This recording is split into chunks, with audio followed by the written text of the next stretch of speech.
Well, it is my pleasure to introduce this wonderful artist who I've known now for probably 30 years, something like that. Yeah. And I've been collecting her pretty much since the beginning. And we went through a stretch of period where she made wonderful structures, and all her texts were about how much she loved Iowa, which is where she lives. And then she did this sort of spurt of all kinds of wonderful inventive stuff. And that book truck is filled with the things that I purchased from her. And we will have some show and tell when she's done chatting at us. I think one of the very interesting things about any artist's work is to watch how it changes over time, especially when you're relatively young and then you come to middle age. She's still middle aged. We're not old people yet, but I think Emily has had a very strong, witty kind of aspect to her. And when I first met her, that did not show in the work that she was doing, and now it does. So you will get to see some wonderful Donald Trump puppets that are some of the best. The students, when I get her stuff out, are just like, they're just blown away. So she's one of my favorite artists because I know a student cannot just sit there going, oh, come on, do something interesting. I use her work all the time because it saves my butt on a regular basis. So All right. there she is. Emily Okay. Martin. Well, I'm gonna stand over here, I think.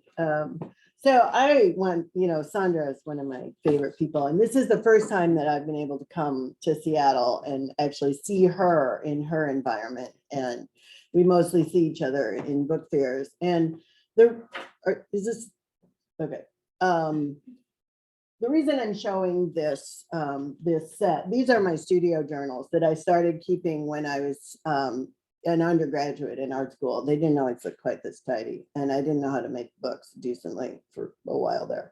So, but I was going back through these to try and figure out when I met Sandra, and I think it was somewhere between 96 and 2000. And but I also want to thank all the people at the Book Arts Guild and all the people here at the library, and Kat, especially at the moment, for the tech support here. And it's really, really been great to be here. I got to spend the day in the libraries, and we went looking for all kinds of other wonderful people's work in the stacks and everything. So, so that's my, oops, why is it not moving? This one? Okay. So that's my title, and I stuck that libraries in there. At first, for a long time, it just said thanks to the University of Washington, but it's really the libraries that, and for all of us book artists, the libraries are just, kind of our saviors. And so I'm going to start. I thought that Sandra owned has this at the library, but we couldn't find it in the things. But I'm going to start with it anyway, because this was, I know that I showed it to her, and I'm going to find her a copy of it. This is called A Shrine to the Ups and Downs of Everyday Life. And this is photocopies of paintings that I had done onto different colors of Japanese paper. And I'm using a Japanese screen hinge and foam core, and it can be manipulated to be looked at in a lot of different ways and kind of played with. And the story is kind of a variable thing that can change into different combinations depending on which parts of the scenes you're juxtaposing. And it was kind of a transition book from when I was making only one-of-a-kind books to when I started to make editions. So this is a variable edition, as they say, in that they don't all look alike. I tried, but the colors of the papers are what changed. The basic structure is the same. And so Sandra was referencing that my humor didn't come through. I sort of plumbed my psychological depth for a while there at the beginning, and seemed necessary. So I went to Paper and Book Intensive, which is a wonderful thing and at the time it traveled around. And I went there specifically to study with to take one of the sessions with Susan King. She did a thing on writing for artist books. And I kind of needed that push to get over the hump of kind of actually sharing my writing in the books. Up till that point, I had just used images, and I kind of came out of a painting background, painting and drawing. And so I always wrote, but I didn't really write for anybody else. And so that class resulted eventually in this book, which is a sort of story in 3 parts about a childhood accident that partially deafened me, thanks to my sister, who will remain unnamed. And I have 2 of them, so you won't know. And anyway, I got my mother and my sister to write their versions of the story and my version of the story. And I don't actually remember because I was too little. And it became this book, and which is an accordion with pop-ups, and it's printed inkjet, and it's just on ordinary copier paper. And a lot of the decisions that I made about my early books based on what I had access to and what I could do. And also just, you know, at that time, you know, I was transitioning after graduate school, and I got married. I eventually had 2 children, and, you know, I kind of had a job, and, you know, it was like a lot of things were affected by sort of how much time I had, what I had access to, and my sort of thinking at the time.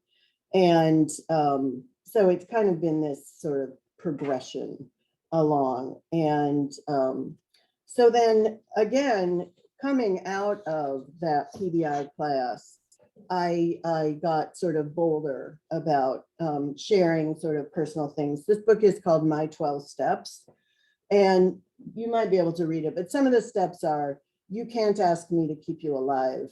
You can't ask me to be your only friend. You can't tell me you're sorry. And there are 12 of them, and it goes on. It has a pull cord, so it can fold up. And this one, I actually had access to a friend's Vandercook. So it's printed letterpress.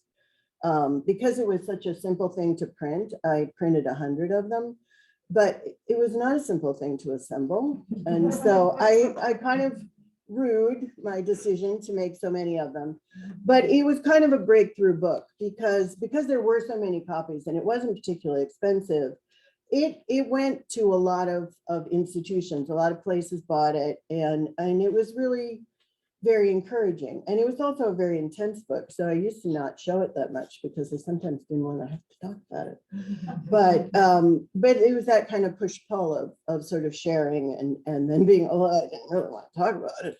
But so I've kind of had to get used to that. And so I kind of continued on in an autobiographical manner, but this is a little bit lighter. The Anxiety Alphabet, and it has pins and needles pointing out, and it can actually make a little table. There's a deluxe and a standard. This is the deluxe. The pins actually poke out. The standard, they're just in there. It's not quite so treacherous to handle. And Sandra bought both of them. So she's a real pal on that front. So this is some of the text, and it is an alphabet book. So and it's a really fun thing to write alphabet. You know, you have this sort of structure that you have to follow the alphabet, and so it causes you to write in a kind of a curious way. And so then this is what Sandra was referencing about the Iowa books. And I travel a lot. Well, I used to. I'm checking it up again, but and I kind of got tired of people's assumptions about the Midwest, and I got to say, of late, the political climate there is definitely not making me quite so proud. But I love living in Iowa City. It's a place full of writers and artists, and you know, and it's a smallish town, and you know, kind of an easy place to live. And so I did this series of books. They all share similar texts, and they all admit that the weather can be less than ideal, but they have the same closing line, that the human climate is sublime. And so I did 5 versions of this book of various structures, and they all have a tornado, and they all have hail and rain and snow and all of these things. This one is a tunnel book. And then this is the carousel book version, and the tornado was so bad, the house has just been ripped off its moorings. And so the tunnel book was printed using color Xerox. This was done with archival inkjet onto Mohawk. And at the time I had a really nice printer that I could tell it exactly what size page I wanted and everything. And so this is the carousel book, a couple of views of that. And it's an edition of 25. And that seems to be kind of my general, once I got past that 100 for the My 12 Steps, I seem to stick right around 25. It seems to be my number. So in 2001, I was going to start a funny book about nightmares, and then September 11th happened, and I kind of just put it aside. You know, it was like life was nightmarish, so I just and then I think of this as kind of a book arts version of comfort eating. I made this book about pie, and it's all these little wedge-shaped books, and they have recipes in them, and little stories related to the pie, and you know, my grandmother's pie crust recipe and her feelings that if you want to loaf that pie crust, you should just eat an apple. And, and it's in a pie pan, you know, with the plastic lid and the whole bit, and I actually did two. I did slices of pie, and then I did, or 8 slices. Then I did more slices of pie, and then I was kind of on a roll with this whole like dessert thing. So this book I made. I had finally gotten my own Vandercook. I got it in about 2001, and it took me a while to get it up and running because it was in terrible shape. You know, the rollers had melted and it was gross. And so so this is the first book that I printed on my own Vandercook. And this is a kind of an upside down carousel book. It has a magnet in it, so it can make a whole thing. And I had found this paper, this tie paper that it just looks like cake to me. And so I made this for my 50th birthday. And so each of the sentences is 50 letters, except for one, and I just couldn't get it to work, so I changed it. And I often make rules for myself about the book that I'm making, and then sometimes I have to change the rule because it's not working. And but it's in it, you know, it provides a little structure, a little guidance, and because I'm just down there by myself, kind of going along. So I like to have parameters that I set for myself. And so this book is from 2004. And I made 50 of them because it was for my 50th birthday. And again, I'm back to 25 now or fewer.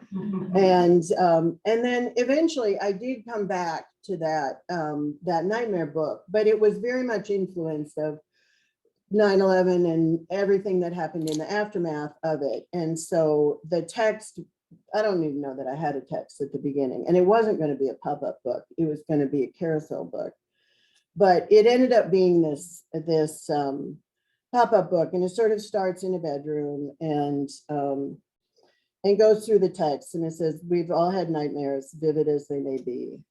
There's always that." In it, I'm kind of jumping ahead, and it goes through this dream sequence. There's always that sweet release upon waking.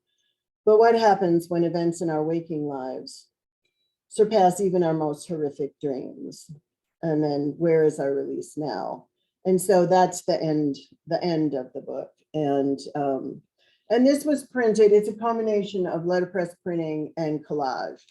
And the paper in the middle section was a Gompi and cotton paper that I had papermaker Bridget O'Malley make for the project, because I needed sort of the look of the Gompi and the structure of the cotton to really make the pop-up stand up.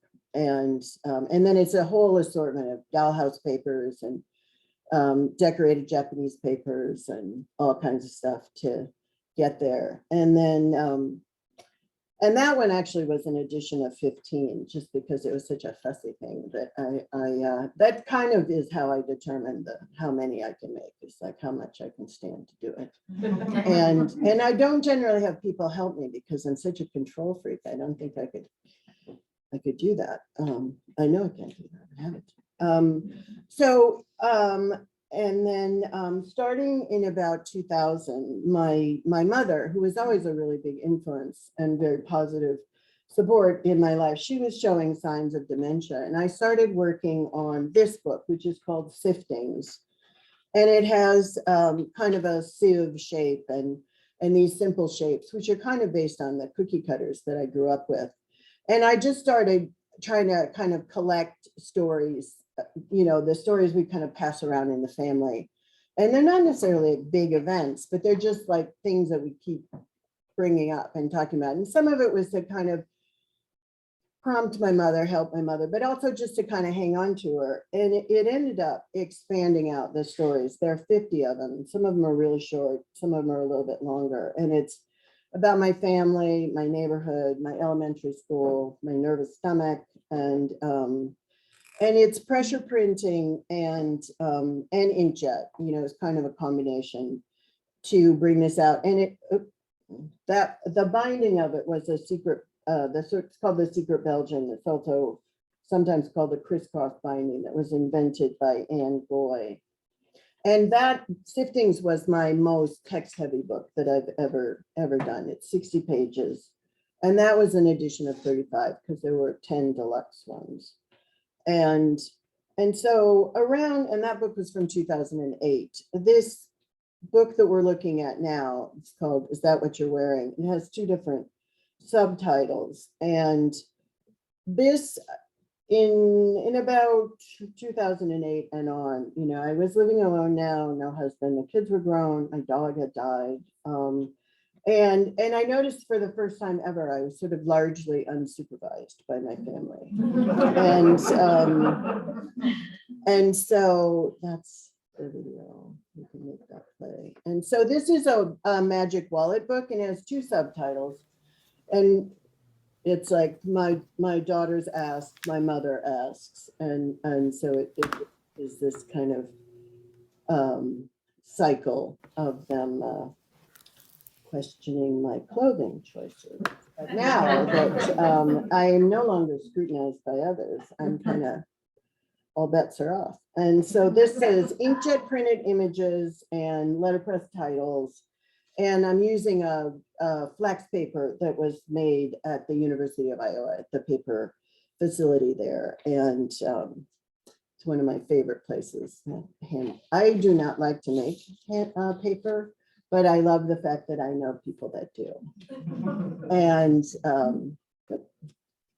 so my mother, her dementia continued to progress. And we all in the family, we started to notice that actually, in some instances, she'd be off somewhere in her thoughts, and she was actually pretty happy because she kind of didn't really realize where she was. So this is a double tunnel book, and the pink side is sort of her memories, and they're all kind of jumbled up, but her happy place seemed to be when she was a young woman in the 40s, so sort of during the war years, and she had a job and lived in a boarding house, and she was very independent. And then the other side, the sort of black and white side, is sort of where she really is. And so you can kind of go down this little swirling tunnel of her thoughts. And then this side is much more orderly and not nearly as fun. And so this is back to the edition of 25. And around this time, I was feeling just a little bit stuck. I kind of felt like I'd been mining my own life for material long enough. And I'd gone to this book fair in Berkeley, California. It's called the Codex Book Fair.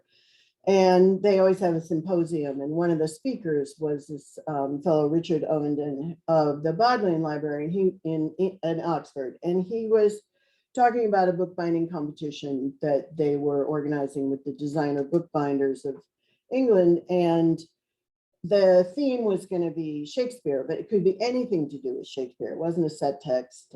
And I was like, why not?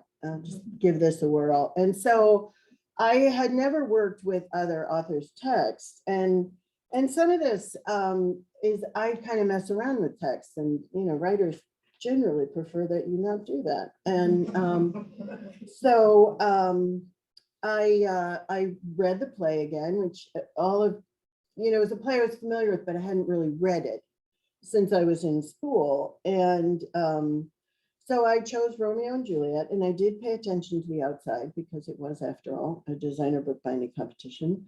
But I made, and this is the other video, I made a a carousel book. And it's the play is divided into sections, the 5 acts, and there are these columns that have the chorus that starts, that talks about strife in Verona. And I kind of repeated that chorus on the columns to about 2 houses, both alike in dignity in fair Verona. And so I kept repeating that, but I kept playing, to Bosnia, to Israel, to, at the places of strife at the time. And it has this kind of elaborate tabbing that I figured out to get the whole thing to work up. And this is a combination of trace monotypes and letterpress printing. And so this one, because I was kind of doing it for this designer competition, I made 9 of them because the paper I wanted to use for the cover, I had 9 sheets. And it was made by Mary Hark. And I figured that one of them would be good enough to go off to the competition. And not only did it get accepted, but actually won a prize. And it was very encouraging. And I also discovered that it was really fun to kind of do this pretty elaborate research, kind of delve into the whole thing. And I just spent a lot of time with the text. And so this is when Romeo is banished. And so then after that, I decided to take on another play. And only I was not going to have the rules that they were imposing on me. I was going to have my own rules.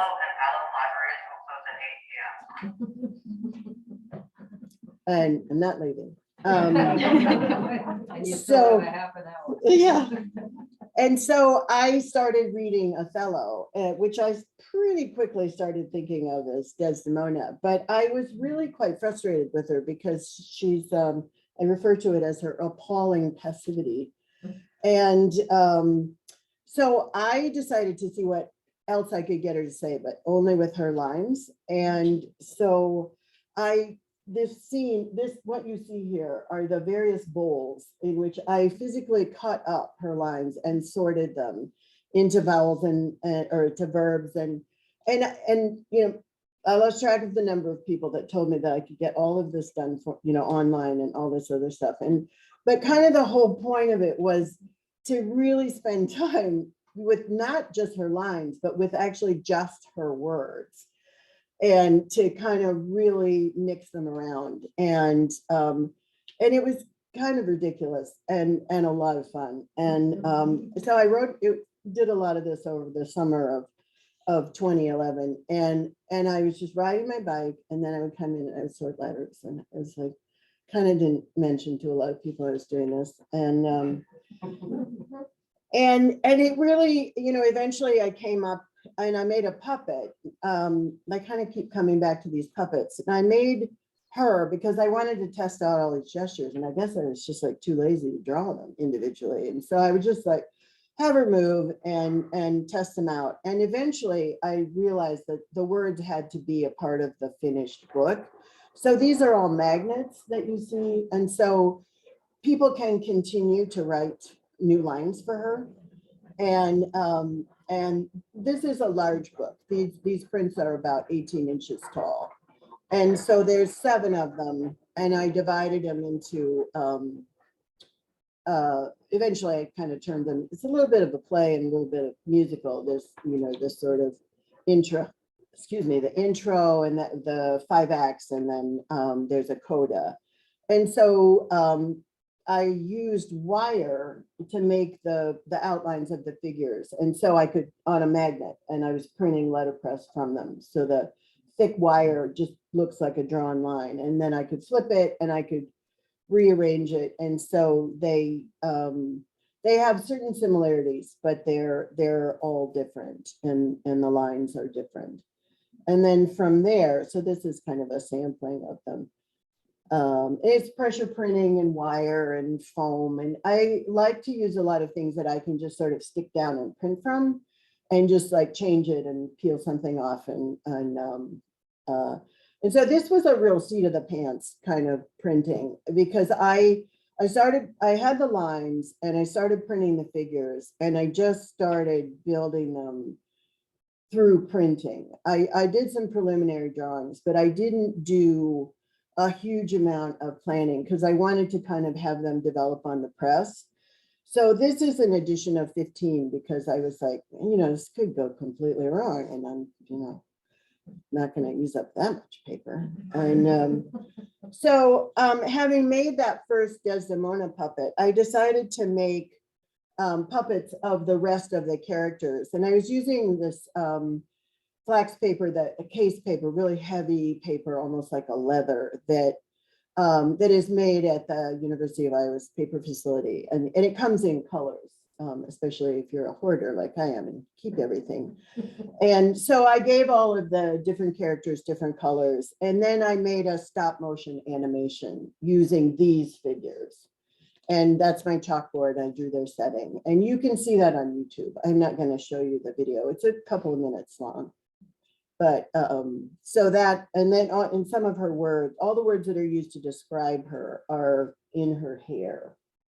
Some of them are nice and some of them not so nice. So, so after that, after Desdemona, or Othello, as some people call it, I was going to work with the Merchant of Venice because I was going to Venice. And I was really surprised to discover that it's not a tragedy in the kind of lore of Shakespeare. And this was one of those goofy things that I learned in my research, that when they did the first folios, his friends did this after his death. They decided which were the tragedies, which were the comedies, and which were the histories. And a lot of them make sense. The comedies, not so much. And the basis of it is that if it ends in death, one or more deaths, it's a tragedy. If it ends in one or more weddings, it's a comedy. And it kind of doesn't matter what happened until the end, because there's a lot of pretty horrific stuff in a lot of those comedies, which are now known as the problem comedies. And so, and there's also a lot of the comedies that I always have trouble keeping straight, because there's a lot of cross-dressing and mistaken identity and twins and they get used a lot. And so I just decided that I was going to deal with the comedies as a group. Except that I had these problem ones, and then I had the mostly funny ones. And so this book is called Funny Peculiar, Funny Ha Ha. And a do-sa-do book, so that it's actually two books in one, and they share a back cover.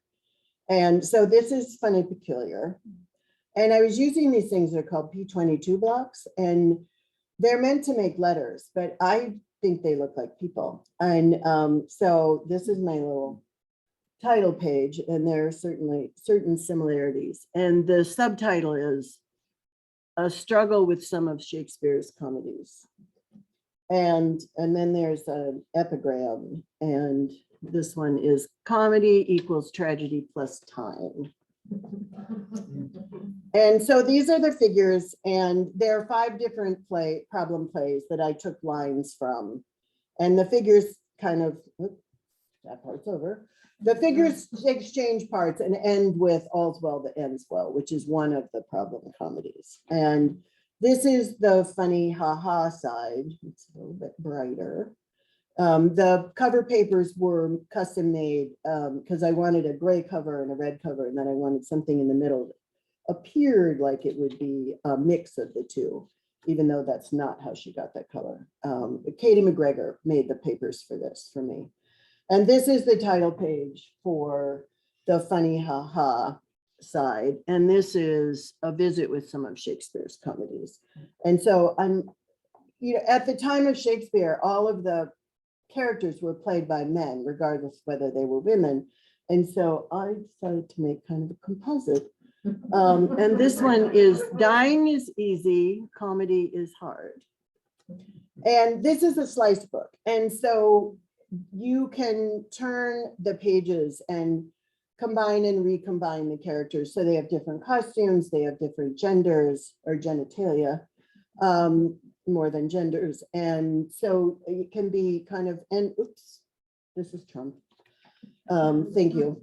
And so this book can be leafed through in a lot of different ways. So you can kind of make your own story. And this is from 2017. We're getting a little more contemporary. And I started reading King Lear, the play, after the presidential election. And I always say that if Hillary Clinton had won, maybe I would have read Macbeth. But I was trying to work with the play, but that certain person in the White House, just kept getting in my way. And there's certain similarities and certain not. And I finally decided I just had to kind of exercise that. So I ended up making, it's called King Lear with 2 E's, a tragedy in 5 puppets. And this is from 2018. And there are 25 sets of these. They're all gone, but which I'm kind of glad about. And so it's a set of 5 puppets, and there's a beanbag, a robot, which is the orange one on the far right, a sock puppet, and something called a jump up, which is that little one next to the robot, and a flapping mouth, which is second from the left. And the sock of the sock puppet was made in China. And it started, I made the beanbag puppet, not with any intention of it becoming anything other than a kind of a tension reliever. And he's full of beans. And there's a safety pin on his mouth. And and then the other 4 kind of developed slowly over 2017. And they're kind of made with the materials that are appropriate to their nature. The 3 paper ones are made with University of Iowa Chancery paper, which is a hemp and cotton paper. And then one is cloth and one is a sock. And so I kind of, the sock puppet has the most text, and they're all lines of his that he says. And I'm not going to read it because I don't like to think about what he said. But I believe they're on the cart, so you can take a look at them. And so this is the video of the jump up.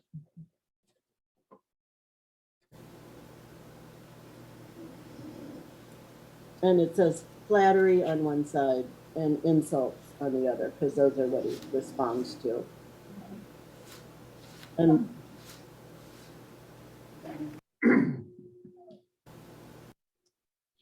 And so then, freed from current events, I did return to the play. And so this is the actual Tragedy of King Lear, and this is from 2019. And, as I was reading and rereading it, I was sort of focusing on the themes of the tragedy. And there are similarities to current events, but there's also a lot of differences. But the sort of vanity and folly of an aging man is a family tragedy. But when that man is the leader of a nation, it becomes a tragedy for the whole country. And that's kind of what's going, even though in King Lear, it's presented as this thing within the family. I just kept thinking about the fact that he what about all of his subjects? And so each of the spreads, the page spreads, has a question or an observation that came to mind as I was reading the play. And so there are quotes from the play, and then there are, sort of my questions. And I always thought of King Lear as kind of the sun, and all the other characters orbit around him. And then some of the other characters have characters orbiting around them, like Gloucester and his sons, Lear's daughters and their husbands. And the characters aren't identified. They're just these symbols. But, through the play, you kind of, you can tell who's who. And this final scene is Lear sort of spiraling completely into madness. And this is all printed letterpress from polymer plates and then hand assembled. So it's a pop-up. Parts of it have pop-ups. There's also just little suspended. The characters are these little discs, and sometimes they dangle. So at this point, I kind of felt like maybe I should give Shakespeare a rest. And so I turned to another deceased collaborator in the public realm. And because I kind of like having these passive collaborators, you know, just mess around with them. They can't complain. So I moved on to Oscar Wilde, who has a lot of really interesting things to say. And a lot of his texts, he was a playwright at the end, the late 1800s into the early 1900s. And he was tried and convicted for sodomy and imprisoned. And it basically, you know, ended his career and ruined his life. And he was at the height of his fame. And his play, The Importance of Being Earnest, had just opened and was a huge success. And it's one of my favorite plays. And so I chose 5 characters from the play. And so this is Miss Prism. And she loses a baby. And you know, you should read the play. It's a really good one. I'm not going to synopsize it. But I turned it into the play into vowels. And so each of the characters says, these are the main characters. Each of the character is saying a line of theirs from the play. And then on the back are Oscar characters saying a line from that's not from the play, but from some of his other writing that seems to sort of speak to that. And the characters all basically are based on the drawing that I made of Oscar. They're just costumed differently because I always felt like he was using them to speak about all sorts of things. And he would actually test lines for his plays at parties. He would see how they, you know, how they featured. And this is a video too. So this is Algernon. May I have your attention? The Cicelo and Balance Library will close at 8 p.m. Everyone must leave by that time. Okay, so, and I'm going to read, the truth is rarely pure and never simple. And then Oscar says, the public have an insatiable curiosity to know everything except what is worth knowing. And so that was very, very interesting to work on. And, you know, and again, you know, there was a fair amount of research and sort of tracking down his lines. And Oscar Wilde is credited with a lot of quotes that if you start looking into them, you can't find any proof they actually said them. Some of them are really good, but I had to let that go.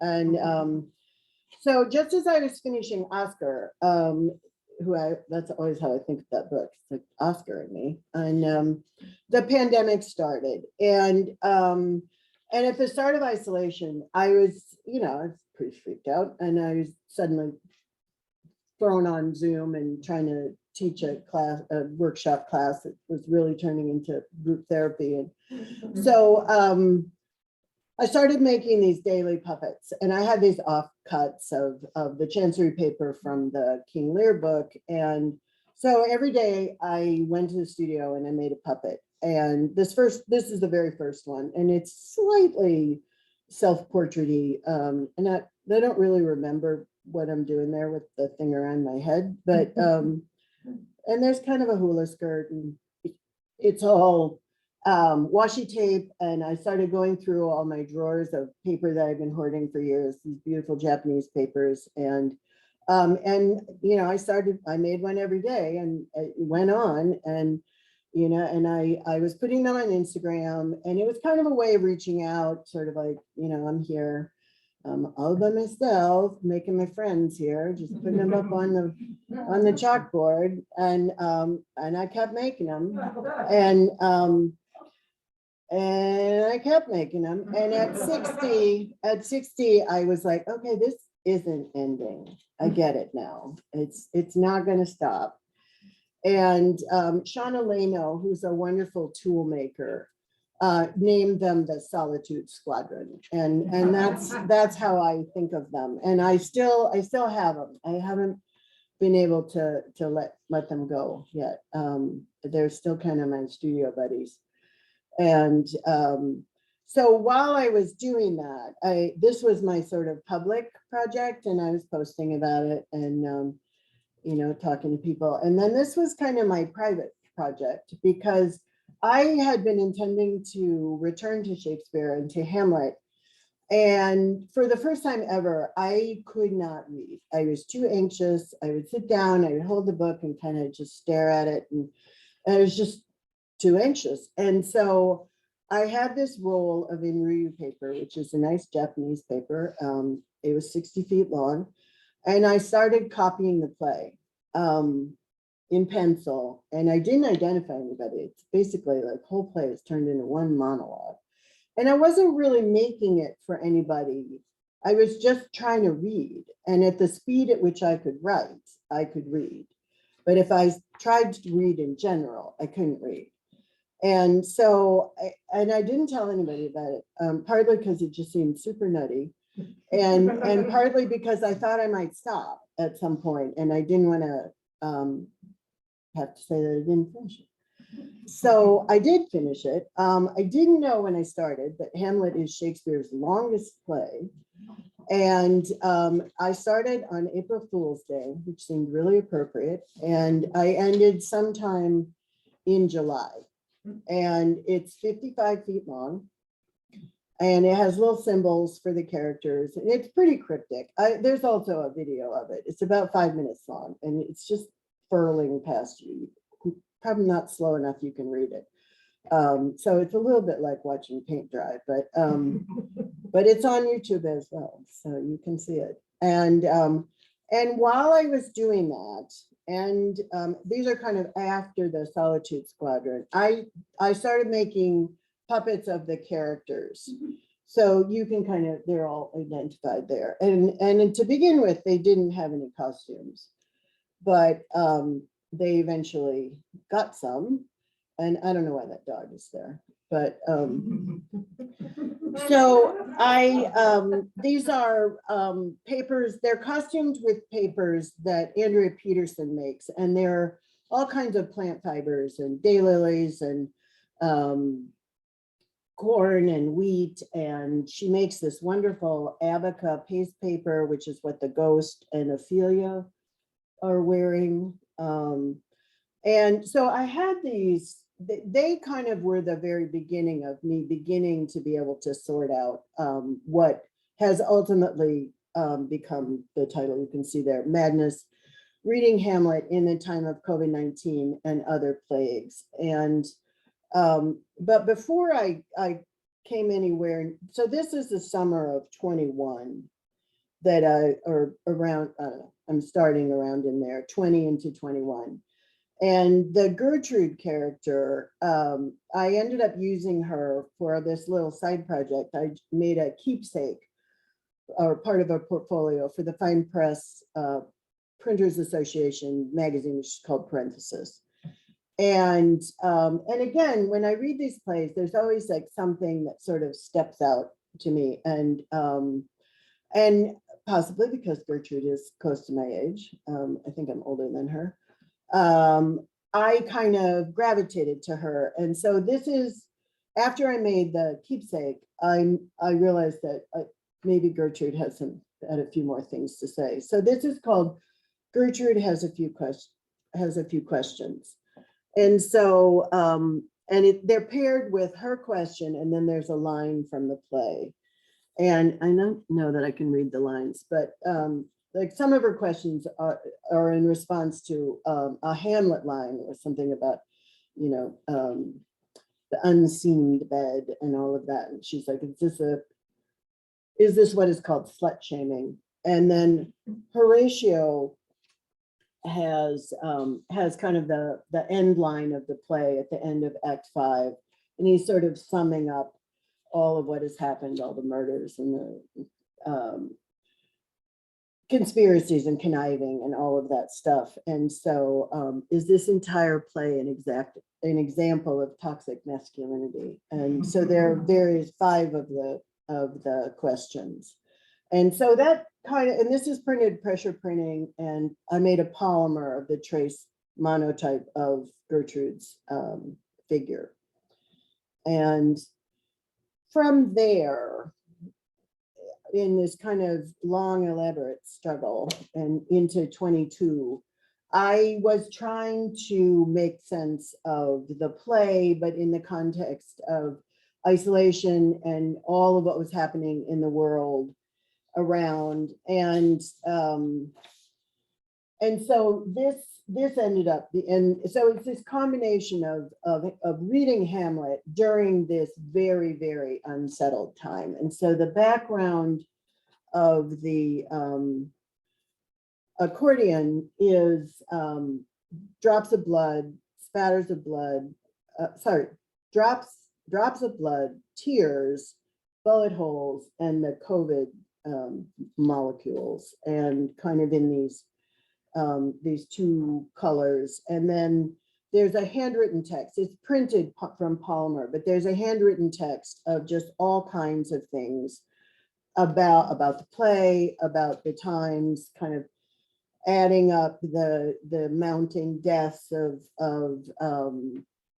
COVID, and just all kinds of things. You know, it's like the whitewashed history, I mean, literally whitewashed history that I was taught as a kid, and like all kinds of things that, you know, and I think a lot of people did this, that we were also isolated, that you had time to really think about things that I kind of thought about off and on, but kind of in a much more detail. And so the puppets are in the accordion, but they're on these little pivots, and you can just see a little bit of the hash marked edge. That's the pivot that holds the puppet in place.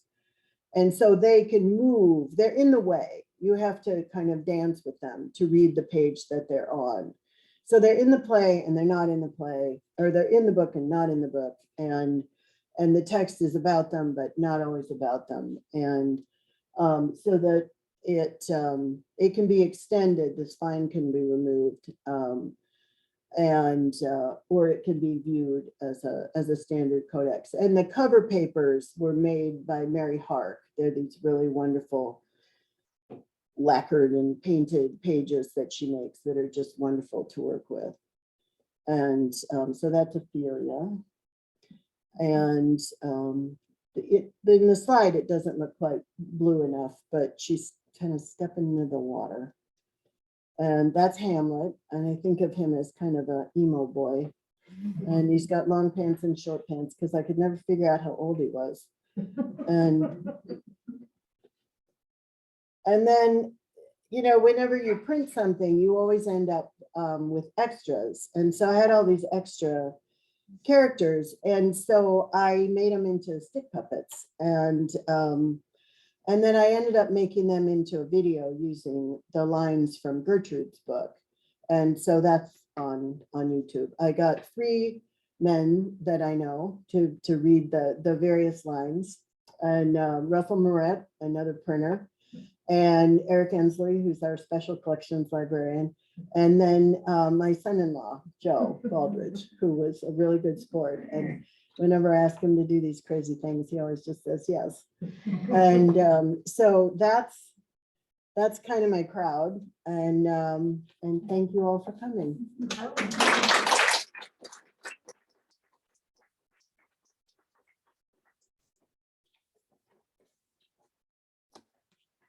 And it's 8 o'clock, so if you're gonna leave, you better go now. But Sandra's got a lot of books. I think, except for that first one, I think all of the books that I talked about are here, or maybe not all pulled, but the library owns them. I think I pulled everything. Okay, I gave her the list. That was the So- plan. And the stick puppets, you don't have, but we'll talk about that.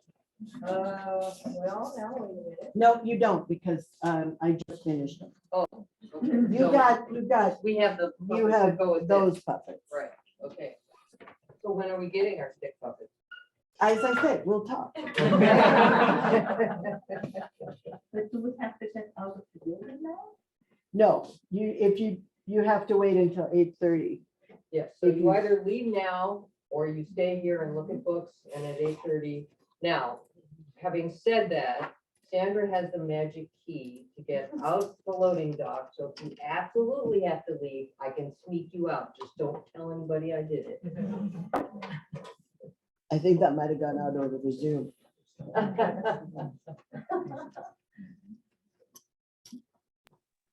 We won't Emily, tell. Oh, it did go out over Zoom. Oh, well. That's right. We won't tell. Well, nobody's gonna leave, so you don't have to worry about it. Yeah, so I'm just gonna help a little bit. So this is the pie book.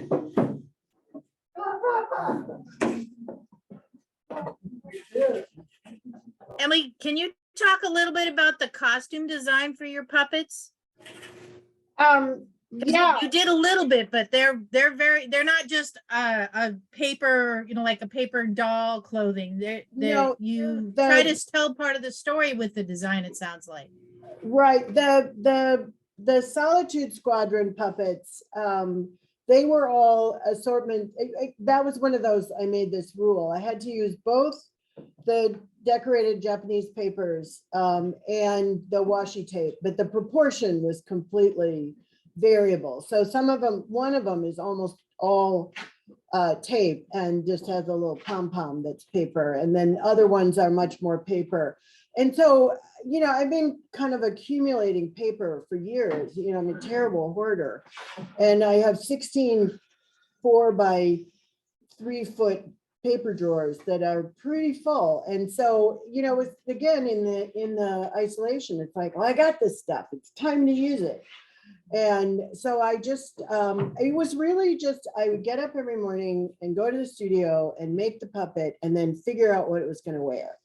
And I just kind of just would have at it. And, I had these big, beautiful sheets of paper and I'm just cutting into them with scissors and having a really good time. And I kept buying different patterns of washi tape. This is a little in-house library for Gainesville, and everyone wants to leave. So welcome. And then with the Hamlet ones, I wanted them to be a little more subdued. And so I had all these papers of Andrew Peterson's and they're just beautiful. They feel good. And they have these wonderful fibers embedded in them because they're corn and wheat and daylily. And they're these sort of natural colors. And so I just sort of kind of thought about what each of them should have. And like the Polonius character is killed because he's listening through a curtain. So he's kind of wearing a curtain. He's got a rod above his head. And so I figured, and I also, all of them have what I thought of as their soft underbellies exposed. So they're always a little bit bared. And then when I made a Horatio puppet for the video because he's not in the book and he's sort of more armored. His midsection is protected. And he's the only character that's still alive at the end of the play. Everybody else is dead. But most of them in Act 5, but yeah, they kind of get knocked off. So that's about the costumes. And it is a little bit like having your own paper dolls. They're kind of fancy ones, but they're very pleasurable to play around with. Yeah, I really liked how they told the story along with being clothing, that like where you said Ophelia was stepping into the water and that also made up her outfit. That was found that very striking. Right. I think maybe we can show Ophelia again. She's this one. Up there. Yeah, so that's Ophelia. So you can kind of see how their bellies are exposed, and Hamlet too.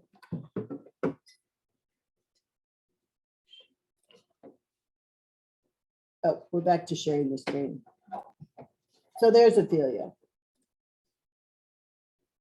And you know, and a lot of it, I have a lot of circle punches, and I have this really wonderful circle cutter. So, you know, I had a lot of time on my hands, and I love tools. So I just was like, you know, there's this rotary circle cutter that I think is like brilliant. And so I was like, make lots of circles. And so Ophelia she's wearing a combination of a very beautiful blue wheat paper and an abaca paste paper kind of little gossamer thing. She and the ghost have the abaca paper, and it's just a beautiful paper. And I think a lot of it was, I was kind of trying to find pleasure in whatever ways that I could, and paper has always been kind of a happy thing for me, you know, and as I say, I have a lot, and it's never enough. So that's kind of, you know, and the puppet thing, you know, I just keep coming back to them, and part of it is I like interactive qualities in books, and I have really discovered, especially as I've it kind of came out with the King Lear puppets, is if you hand somebody a puppet, they play with it.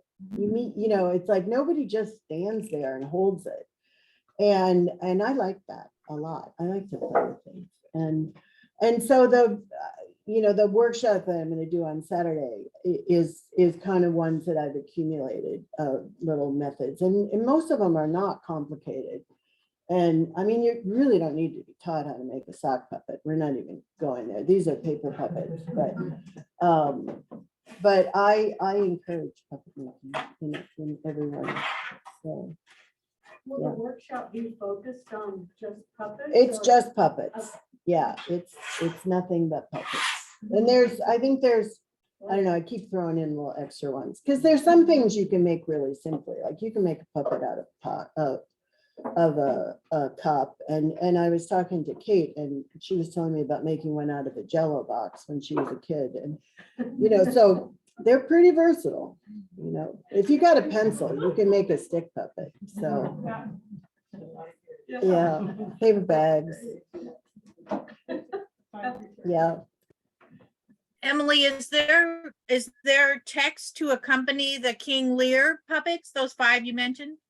There is a booklet that goes along with it, so there is an accompanying text, and then there's his lines that are on some of the puppets, you know, and so I talk about where I found them, and that was not a pleasant research day of kind of going through his lines and choosing things, and you know, it was just one thing more appalling than the last. And so yeah, I kind of need to take a shower after that one. But I'm very proud of the book, but I kind of don't really like it. Because you know, it's him. I mean, maybe it's why I keep making puppets. I just have to have some I can play with that I enjoy interacting with a little more. And just pull it all the way open. Yep. It kind If- of. I'm going to say if anybody on the Zoom has a question, they just need to unmute and shout it out, because we don't have a chat mechanism. But I will say, Emily, often we don't have very many questions from the Zoom crowd. No, I'm listening to you people. I've done these Zooms. I know what it's like. I used to be able to get this open. No, it's just when they've been folded up for a while. So I just sometimes do. Oh, okay. Okay, for some reason I. No, it's, yeah. It's not cooperating. But, I love that one. I use that a lot. yeah. So it wants to fold itself shut. But Yes, I missed the first part of your Zoom. Did you say that your books are in the collection at University of Washington? Or I'm sorry, I'm not sure which library you're in. yeah, University of Washington Libraries, sort of locally. I mean, some various of these are in collections in a variety of places, but all the books I was talking about, except the first one, are in the University of Washington collections. I also have a lot of books at the University of Iowa's collection, Library of Congress, you know, kind of here and there. And I have a website, which is emilymartin.com. It's kind of the least satisfying way to look at them because you don't get to touch anything. But I think we have 32. I think there's somewhere between 35 and 40 Yeah, in the collections here at the University of Washington Libraries. It's great. It's so nice that they are local. So Yeah. we can take a look. Right, yeah, so you can come and see them here if you come to visit. Yeah. Yeah, so Sandra's been, for those of you locally, they're on the tables here, so you can come up and look at things.